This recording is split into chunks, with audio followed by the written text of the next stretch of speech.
நேற்று நாம பேசிய விஷயம் தான் அமெரிக்கா நமக்கு விதித்திருக்கிற இறக்குமதி வரி 30%. நம்ம மட்டும் இல்ல, பல நாடுகள் அழுது வடிகிற சத்தம் நமக்கு கேட்குது. அந்த அளவுக்கு இறக்குமதி வரிய தொடர்ச்சியா அமெரிக்கா விதித்து கொண்டே இருக்காங்க ஒவ்வொரு நாடுகளுக்கும். இந்த நாடுகள் எப்படி இதை தாங்கிக் கொள்ள போகுது அப்படின்றதுதான் பெரிய ஒரு கேள்வியே இருக்கு.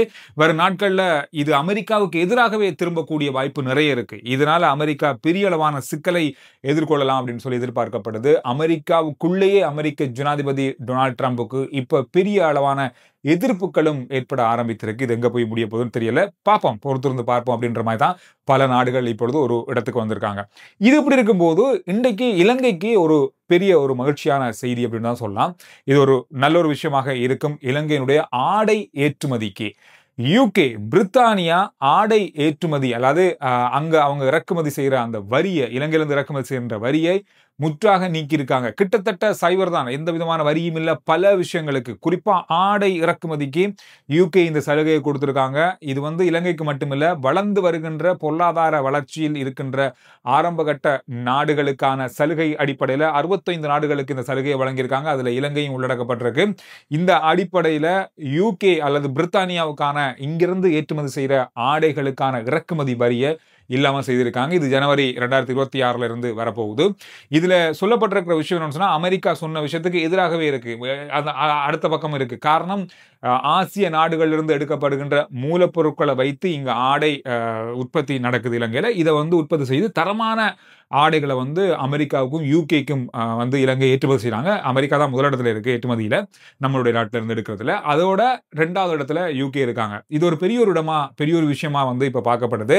அங்க விட்டதை இங்க பிடிக்கலாமா அப்படின்ற மாதிரி இப்போ இலங்கை ஒரு கட்டத்துக்கு வந்திருக்காங்க. ஆனாலும் கூட இலங்கையை ஒப்பிட்டு, அதாவது அமெரிக்காவை ஒப்பிட்டு பார்க்கும்போது யூகேக்கு நாங்க அனுப்புற தொகை என்பது குறைவானதுதான். ஆனா 2வது இடத்துல நாங்க இருக்கிறோம். இதை அதிகரிக்கிறதுக்கான வாய்ப்புகளை இந்த இறக்குமதி வரி இல்லாம போனது ஏற்படுத்தும் இலங்கைக்கு சொல்லப்படுது. யூகே என்ன சொல்றாங்கன்னு சொன்னா, அங்க தரமான பொருட்களை, தரமான ஆடைகளை அங்க இருக்கிற மக்களுக்கு கொடுக்கணும், அதுவும் குறைந்த விலையில கொடுக்கணும் அப்படின்றதுக்காக இந்த வரியை நீக்கி இருக்கோம் அப்படின்ற மாதிரி சொல்லியிருக்காங்க. ஒரு நல்ல விஷயமாக இது இருக்கு. இருந்தாலும் எவ்வளவு நாம யூகே, அதாவது இங்கிருந்து யூகேக்கு ஏற்றுமதி செய்யற ஆடை அப்படின்னு சொன்னா அவ்வளவு பெரிய அளவா இல்லை. அமெரிக்காவோட ஒப்பிட்டு பார்க்கும்போது 21,000 கோடி, அதாவது கடந்த வருஷம் நாங்க உற்பத்தி செய்த ஆடைகளுடைய 15% நாங்க யூகேக்கு அனுப்பியிருக்கோம். 675 மில்லியன் அமெரிக்க டாலர்கள் வருமானமா வந்திருக்கு. இலங்கை ரூபாவில் பார்த்தோம்னு சொன்னா 21,000 கோடி. ஆனா அமெரிக்காவுக்கு நாங்க எவ்வளவு அனுப்புறோம் அப்படின்னு சொன்னா, 2024ஆம் ஆண்டு நாம 1.9 பில்லியன் அமெரிக்க டாலர்களுக்கு ஆடை ஏற்றுமதி செஞ்சிருக்கோம். ஆடை மட்டுமே. இது இலங்கை ரூபாவில் 58,000 கோடி. என்ன பாருங்க, அவ்வளவு பெரிய அளவான ஆடைகளை நாங்க அமெரிக்காவுக்கு ஏற்றுமதி செஞ்சிருக்கோம் போன வருஷம். இந்த 58,000 கோடியும் இந்த 2025ஆம் ஆண்டுலையும் நாம ஏற்றுமதி செய்யறோம். இதற்கு இந்த முறை வரப்போற வரி எவ்வளவு தெரியுமா? அதாவது இப்ப 30% வரியை சேர்த்து கொண்டோம்னு சொன்னா கிட்டத்தட்ட 17,500 கோடி நாங்க வரி செலுத்தணும்னா பாருங்க. நாங்க யூகேக்கு அனுப்பி, அதாவது ஏற்றுமதி செய்து பெறுகின்ற வருமானத்தை இங்க வரியா செலுத்த போறோம். பெரிய அளவான ஒரு வரியை நாம அமெரிக்காவுக்கு செலுத்த போறோம் அப்படின்றது மிகப்பெரிய ஒரு கவலைக்குரிய விஷயம். யூகே நமக்கு இவ்வளவு பெரிய சலுகை கொடுத்திருக்காங்க. ஆனாலும் அந்த சலுகையை நம்மளால அனுபவிக்க முடியாது. காரணம், அமெரிக்கா நமக்கு விதித்திருக்கிற 30% வரி. இலங்கையை பொறுத்தவரையில் இந்த ஆடை ஏற்றுமதி என்றது பெரிய அளவா பாதிக்கப்படும். அதில் எந்த மாற்றமும் இல்லை. அது மட்டும் இல்லாமல் பல ஏற்றுமதி, கடல் உணவுகளுடைய ஏற்றுமதியும் பெரிய அளவா பாதிக்கப்படும் அப்படின்ற அச்சம் இப்பொழுது நிலவி கொண்டிருக்கு. இது ஒரு பொருளாதாரத்தினுடைய ஒரு தளம்பல் நிலையை இப்பொழுது ஏற்படுத்தி இருக்கு. இது ஒரு முக்கியமான செய்தி என்ன சொல்லலாம். இலங்கை ரயில்வே திணைக்களம் திணைக்கள அதிபர்கள் பதவிக்கு இந்த ஆண்டுல அந்த பதவிக்கான தகுதியானவர்கள் விண்ணப்பிக்கணும் அப்படின்ற ஒரு விண்ணப்பத்தை முன்வைத்து ஒரு வர்த்தமானி வெளியிட்டிருந்தாங்க ஜூன் மாதம் 13ஆம் தேதி. இந்த வர்த்தமானியில ஒரு விஷயம் குறிப்பிடப்பட்டிருக்கு. இதுல விண்ணப்பிக்க கூடியவர்கள் ஆண்கள் மட்டும்தான் விண்ணப்பிக்கலாம் இந்த பதவிக்கு அப்படின்னு சொல்லி. ஆனா இது முற்றிலும் சட்டவிரோதமானது, இது தவறானது, இது மனித அடிப்படை உரிமை மீறப்பட்டிருக்கிறது அப்படின்ற குற்றச்சாட்டை முன்வைத்து 2 பெண்கள் நீதிமன்றத்துல வழக்கு தாக்கல் செய்திருக்காங்க, மனு தாக்கல் செய்திருக்காங்க.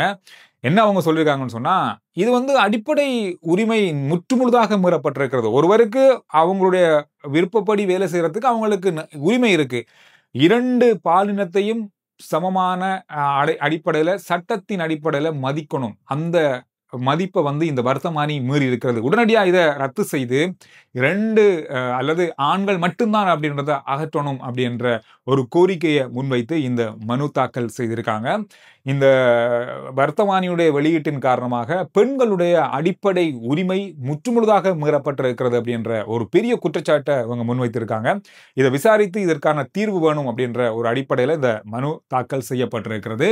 நீதிமன்றம் இந்த கருத்துக்களை எல்லாம் கருத்தில் கொண்டு இந்த வழக்கை எடுத்து விசாரிக்கிறதுக்கான ஒரு அனுமதியை எடுத்திருக்காங்க. இதன் அடிப்படையில் இதை விசாரிச்சு இது சரியா, இதுல என்ன நடந்திருக்கு, இதனுடைய அடுத்த கட்ட நகர்வுகள் எப்படி இருக்கணும் அப்படின்றத விசாரித்து அதை கோர்ட்ல, அதாவது நீதிமன்றத்தில் சமர்ப்பிக்கிறதுக்காக 3 அடங்கிய ஒரு குழுவை நியமித்திருக்காங்க. வருகின்ற ஆகஸ்ட் மாதம் 27ஆம் தேதி இந்த வழக்கு மீளவும் விசாரணைக்கு வருது.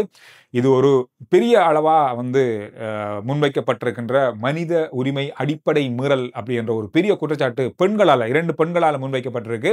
இது ஒட்டுமொத்தமான பெண்களையும் வந்து ஏன் இந்த சட்டத்தில் 2 இனத்தையும் பாலினத்தையும் வந்து இதை சமமா அவங்களால மதிக்க முடியலை அப்படின்ற அடிப்படையில் தான் இந்த வர்த்தமானிக்கு எதிரான ஒரு வழக்காக இது பதிவு செய்யப்பட்டிருக்கு. ஒரு முக்கியமான விஷயமாக இன்றைய நாளில் செய்தியில் இந்த விஷயத்தை பார்த்தேன். இந்த கிழமை என்ன அப்படின்னு தெரியல, ஆர்ப்பாட்டம் செய்யறவங்க, எதிர்ப்பு நடவடிக்கையில ஈடுபடுறவங்க வந்து இந்த வீதிகளில் இருக்கிற வீதி விளக்குகள் மேல ஏறி நின்று தங்களுடைய எதிர்ப்புகளையும் கோரிக்கைகளையும் முன்வைக்கிறாங்க. இது 2வது சம்பவமாக இந்த கிழமையிலே நடந்திருக்கு. போன கிழமை ஜனாதிபதி செயலகத்துக்கு முன்னுக்கு ஜனாதிபதியை பார்க்கணும், ஜனாதிபதியிட்ட ஒரு கோரிக்கை முன்வைக்கணும் என்று சொல்ற அடிப்படையில் ஒருத்தர் அந்த செயலகத்துக்கு முன்னுக்கே ஏறி, அதாவது லைட், அதாவது சிக்னல் போஸ்ட்டுக்கு மேல உள்ள அந்த இடத்துல இருந்தார். இன்றைய நாள்ல புறக்கோட்டையில இந்த வீதியோர விளக்கு இந்த போஸ்ட் மேல ஒருத்தர் ஏறி ஒரு எதிர்ப்பை தெரிவித்திருக்காரு. அது என்ன எதிர்ப்பு, எதுக்காக தெரிவிக்கப்பட்டது அப்படின்னு சொல்லி முழு விவரம் நமக்கு கிடைக்கல. உடனடியாக தீயணைப்பு போலீசார், பாதுகாப்பு படையினர் எல்லாரும் வந்து உடனடியாக அவரை வந்து மீட்டிருக்காங்க. எந்த விதமான பிரச்சனைகளும் இல்லாமல் உடனடியாக போலீசாரால் அவர் கைது செய்யப்பட்டு இப்பொழுது விசாரணைக்கு உட்படுத்தப்பட்டிருக்காரு.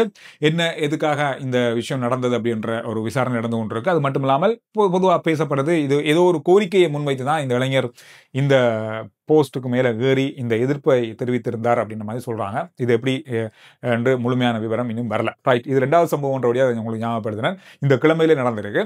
இதோட இன்றைய நாளில் வரலாறு காணாத அளவு இலங்கையினுடைய பங்குச்சந்தை உயர்ந்திருக்கு. பங்குச்சந்தையினுடைய உயர்வுன்றது இதுவரைக்கும் தொடாத அளவான உயரத்தை தொற்றிருக்கு. 18,500 புள்ளிகளை கடந்திருக்கிறது இன்றைய பங்குச்சந்தை. கிட்டத்தட்ட 1020 கோடி ரூபாய் பணம் இன்றைய நாளில் பங்குச்சந்தையில் பரிமாற்றப்பட்டிருக்குன்னா பாருங்க. 1200 கோடி, மிகப்பெரிய அளவான தொகை இன்றைய நாளில் பங்குச்சந்தையினுடைய வளர்ச்சி இன்றைய நாளில் ஏற்பட்டிருக்கு. இலங்கையை பொறுத்தவரையில் என்னதான் பொருளாதாரத்தினுடைய பல தளம்பல்கள் இந்த அமெரிக்காவுடைய வரி காரணமாக இருந்தாலும் பங்குச்சந்தை என்பது பெரிய ஒரு வளர்ச்சியை இந்த வாரத்தில் பெற்றிருக்கு அப்படின்றத இன்றைய நாளிலையும் பார்க்கக்கூடியதாக இருந்தது. எனவே இந்த விஷயங்கள் தான் இன்றைய நாளில் மிக முக்கியமாக பார்க்கப்பட்ட செய்திகளாக இருக்கு. RJ Chandru report YouTube channel, Facebook page, WhatsApp channel, இது எல்லாத்தையும் ஃபாலோ பண்ணுங்க. வாட்ஸ்அப் சேனலுடைய லிங்க் வந்து டிஸ்கிரிப்ஷன்லையும் முதல் கமெண்ட்ஸ்லையும் இருக்கு. மறக்காம ஃபாலோ பண்ணுங்க. முக்கியமான செய்திகளை நீங்க அறிந்து கொள்ளக்கூடியதாக இருக்கும். சுருக்கமா அடுத்த வீடியோல நான் உங்களை சந்திக்கிறேன்.